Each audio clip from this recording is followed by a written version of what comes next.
starting with an important update from the Supreme Court. A bench comprising Justices J.B. Pardiwala and R. Madhavan has today held that the action of Tamil Nadu Governor Dr. R. N. Ravi in withholding assent to 10 bills passed by the Tamil Nadu State Legislature and later reserving them for the President after they were reenacted by the Assembly was illegal and erroneous in law and therefore liable to be set aside. The court noted that the governor had withheld assent for these bills, the oldest of which had been pending since January 2020, without communicating any decision to the Assembly, and only moved to reserve them for the President after they were reenacted by the legislature. The Supreme Court clarified that once the bills were passed again by the Tamil Nadu Legislative Assembly in a special session, they must be deemed to have received the assent of the governor. The court found that the governor had not acted with bona fide intention, as he had kept the bills pending for an unreasonable period and only chose to send them to the President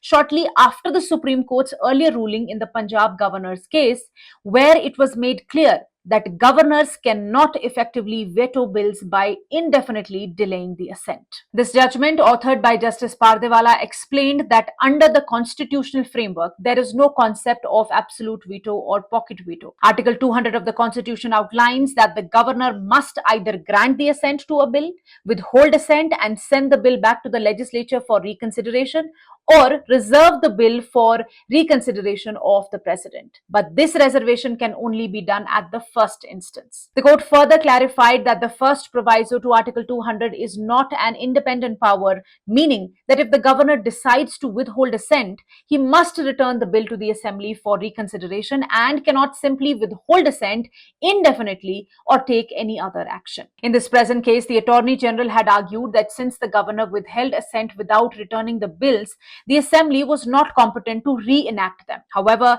the court has rejected this argument and has held that the Assembly was well within its powers to reenact the bills. The court emphasized the constitutional role of the governor, stating that he is expected to act as a friend, philosopher, and guide to the state government and not as a political actor. His actions must be guided not by political expediency but by the constitutional oath that he has taken. In moments of political tension, the court said the governor must act as a messenger of consensus and resolution, using his wisdom and discretion to support democratic governance rather than obstruct it. Additionally, let me tell you, the court has laid down timelines within which governors must take decisions on bills sent by the state assemblies under Article 200, stressing that timely action is essential to uphold the spirit of responsible government under the Constitution. You can visit livelaw.in to read about this judgment in detail.